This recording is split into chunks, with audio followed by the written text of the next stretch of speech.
दोस्तों, क्या आपने कभी ये सोचा है कि क्या दुनिया के पुराने ग्रंथ ब्रह्मांड के रहस्यों को उजागर करते हैं? ये सवाल हर व्यक्ति के मन में कभी ना कभी आया है जब हम ब्रह्मांड की विशालता और इसके रहस्यों के बारे में सोचते हैं। हर व्यक्ति के मन में ये जिज्ञासा होती है कि हम इस ब्रह्मांड में अकेले हैं या फिर हमारे अलावा भी कहीं और जीवन है, या फिर हमारे आसपास के तत्वों और घटनाओं का कारण क्या है। क्या दुनिया के प्राचीन ग्रंथों में हमें ब्रह्मांड के बारे में कोई रहस्य मिलता है जिसे आधुनिक विज्ञान अब जाकर समझ पा रहा है? दोस्तों, हमारे पास कई तरह के प्राचीन ग्रंथ हैं, जैसे कि वेद, उपनिषद, भगवत गीता, पौराणिक कथाएं और यहाँ तक कि प्राचीन चीनी, मिस्र और मेसोपोटामिया की सभ्यताओं के ग्रंथ भी। इन ग्रंथों में जो ज्ञान छिपा हुआ है वो आज भी हमारे लिए बहुत महत्वपूर्ण और रहस्यमय लगता है। क्या इन ग्रंथों में हम ब्रह्मांड के रहस्यों का कोई सुराग पा सकते हैं?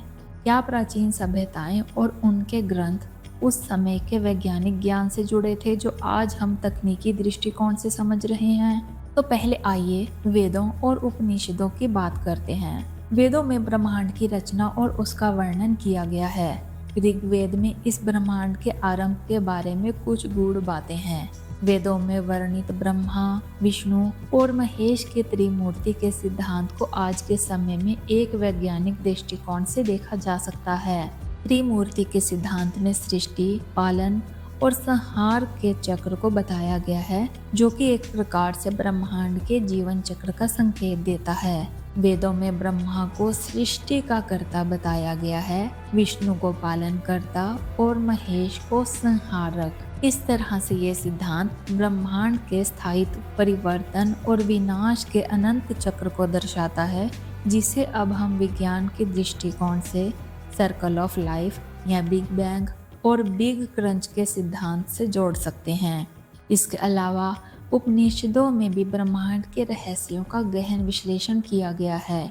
उपनिषदों में ब्रह्मांड को आत्मा से जोड़ा गया है। तत्वमसी जैसे सूत्रों में ये बताया गया है कि सब कुछ एक परमात्मा से उत्पन्न हुआ है और सब कुछ उसी में समाहित है। ये विचार आधुनिक फिजिक्स के सिद्धांतों से मेल खाता है, जहाँ क्वांटम फिजिक्स में ये कहा जाता है कि हर वस्तु का आधार परमाणु और उप परमाणु कण होते हैं, जो अंततः एक ही ऊर्जा से जुड़े होते हैं। इस प्रकार उपनिषदों में जो ब्रह्म और आत्मा का सिद्धांत दिया गया है वो आज के विज्ञान के परमाणु और ऊर्जा के सिद्धांतों से काफी हद तक मेल खाता है।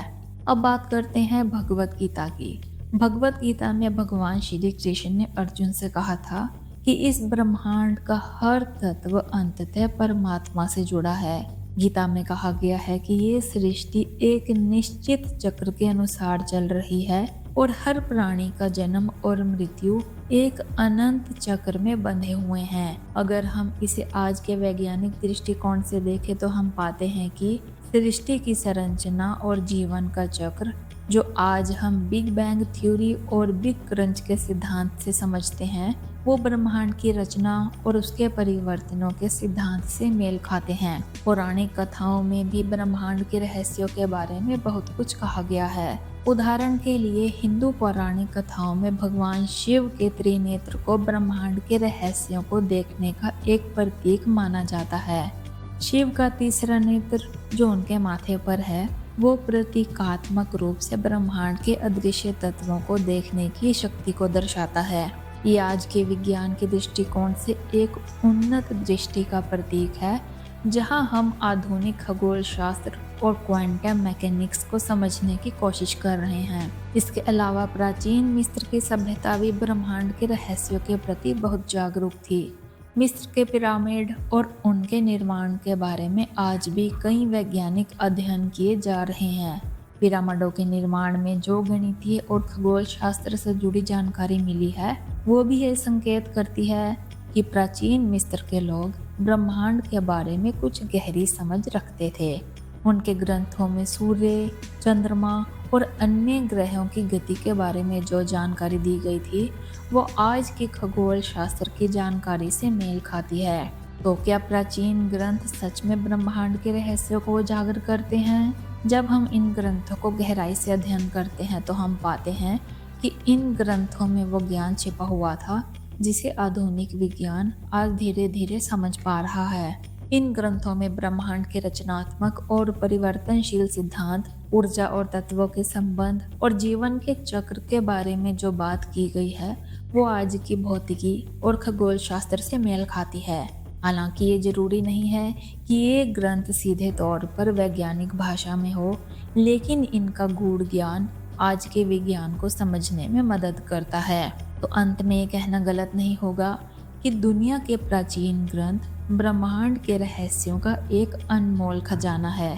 इन ग्रंथों में वो ज्ञान छिपा हुआ है जिसे आज की दुनिया वैज्ञानिक दृष्टिकोण से समझ रही है। चाहे वो वेदों की बात हो, उपनिषदों का रहस्य हो, भगवत गीता का ज्ञान हो या फिर पौराणिक कथाओं का संदेश हो, ये सभी हमें ये समझाते हैं कि ब्रह्मांड का सत्य कहीं ना कहीं हमारे भीतर भी है और हम सभी उसका हिस्सा है।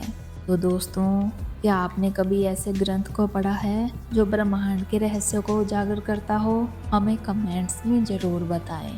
तो आज के लिए इतना ही। अगर आपको ये जानकारी अच्छी लगी हो तो दूसरों के साथ भी शेयर करें और हमारे चैनल को सब्सक्राइब करना ना भूलें। मिलते हैं अगली वीडियो में, तब तक के लिए धन्यवाद।